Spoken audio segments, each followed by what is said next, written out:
friends, do you miss easy bake ovens and water wiggles and slip and slides? Well, apparently they were dangerous. Welcome to Getting Older and Growing Bolder, where we laugh, maybe we cry, but mainly we just try to navigate this thing we call aging gracefully. I'm really glad you're here. Today we're going to talk about something a little less difficult, just things that we miss from the 60s, 70s, and 80s. Quirky little things. Not the Beatles, that would be way too easy. These are some things that have just kind of quietly disappeared as time has gone by. But as you know, the past was not all sunshine and rainbows. So I'll throw in a few little things that we don't miss too. For now, let's dive into the top 10 things that people miss from the 60s, 70s, and 80s. I miss knobs. Knobs, K-N-O-B-S. Why they gotta go try to improve on everything that doesn't need improving upon? Knobs are the best. I miss being able to turn on the radio with the click of a knob. Up goes the volume, down goes the volume, click goes the off. Give me a knob. Why has everything gotta be touch tone now? Or slide. And since when is it safe to have to look down at your controls on the radio or at some kind of screen when you're driving? Let me just reach down and turn a knob. I'll tell you what I don't miss about knobs. I don't miss having to get up and change the TV channel with a knob. I do like a remote. How about banana seats on bicycles? Oh, I had a purple bicycle with a big, long banana seat. They're so soft, and when you do wheelies or you jump over curbs, it doesn't hurt when you come down. Nowadays, bicycles have these hard little narrow seats, and you have to, go buy a seat to replace it with. Not that I go down curbs on bicycles anymore, but if I did, I'd sure like it to be with a banana seat underneath me. Something I don't miss about bicycles. Did you ever get your pant leg caught in the bicycle chain? Oh my God.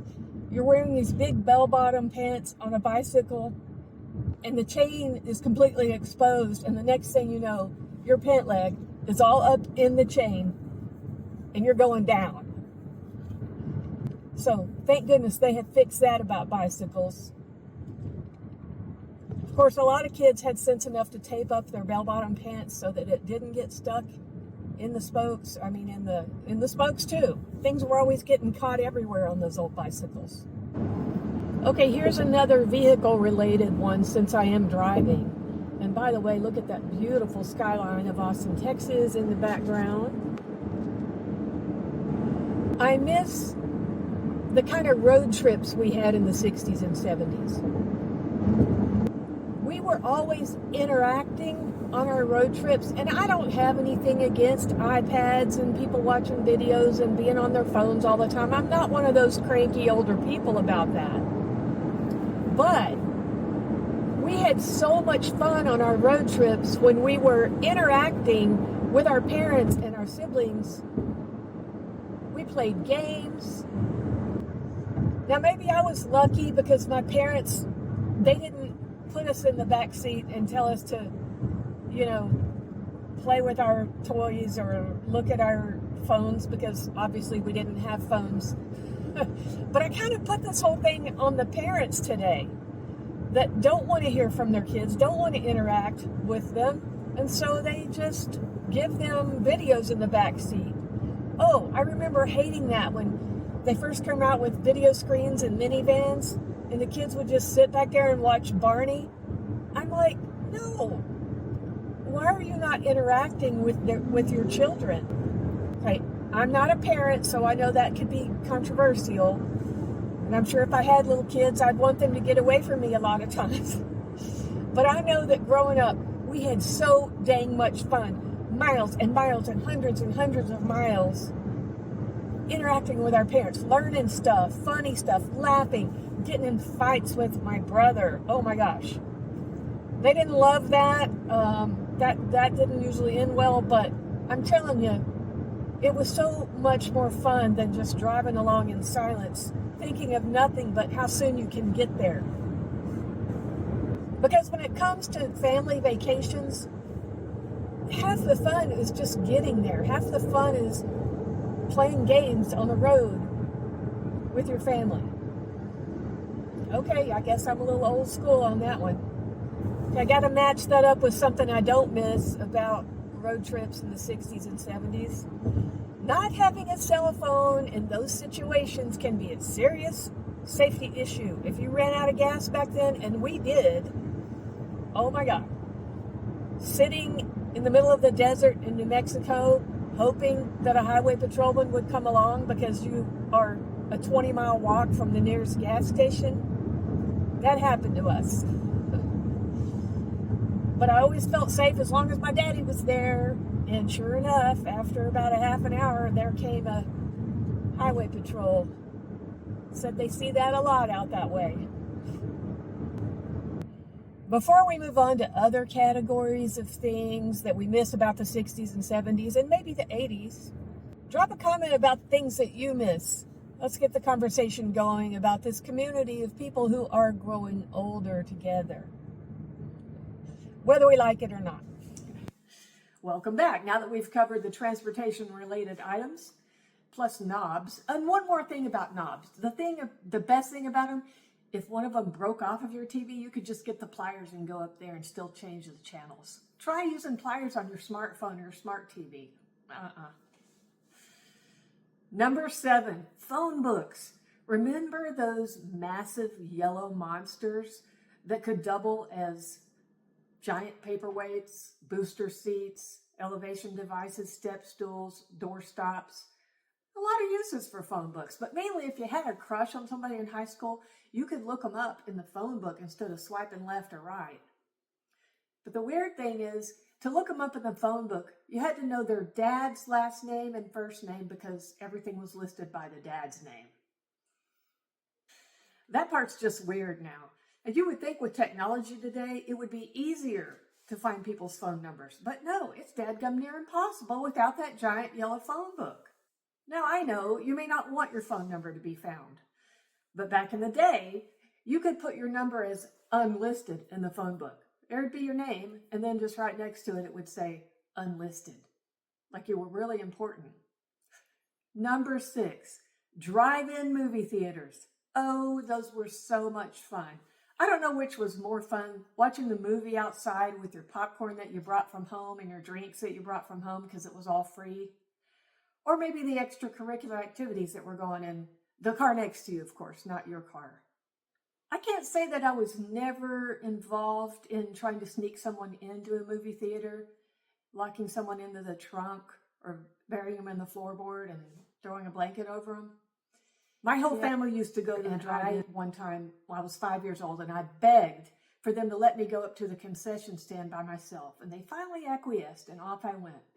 Well, sure enough, I got out of the concession stand and I was lost. All of the cars looked exactly the same in the dark. I had to march back up to the concession stand and have my parents paged over those speakers. Remember the speakers that hung into your windows of your car? Would Judy and Dennis Morgan please come and get your 5-year-old child in the concession stand? Oh my God, how embarrassing. But I swear to this day, my parents set me up, did that on purpose, just so I would never ask again to go to the concession stand by myself. Number 5, record stores and video stores.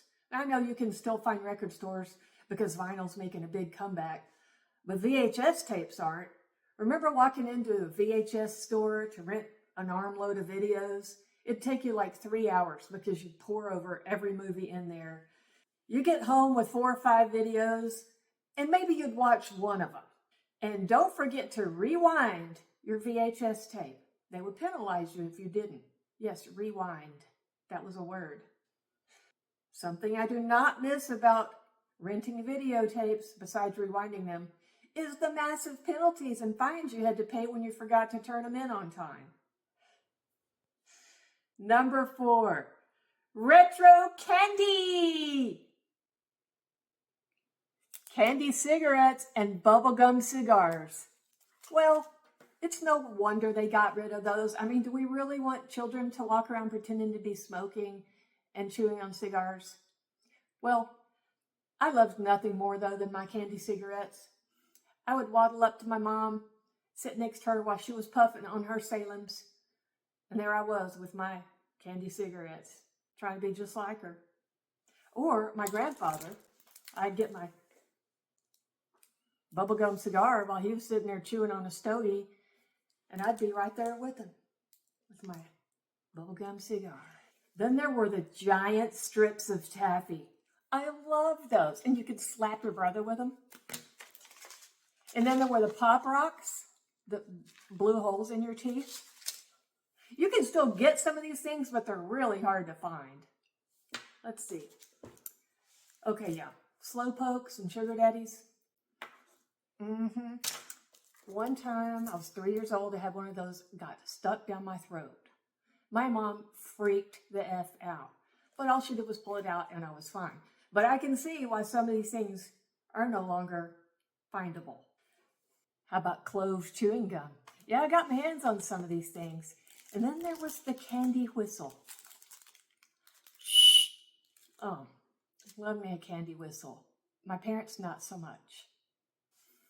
I know there were a lot more. What candy or dangerous toys do you remember that you miss? Please put them in the comments below. We want to hear about it.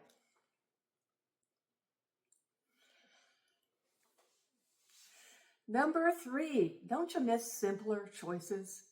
When you were a kid, you'd go to the grocery store and you'd go down to the cereal aisle and there would be like maybe 8 different kinds of cereal. You had your cornflakes, maybe your Raisin Bran and your Cheerios. And then down on the bottom row would be the ones they wanted the kids to see.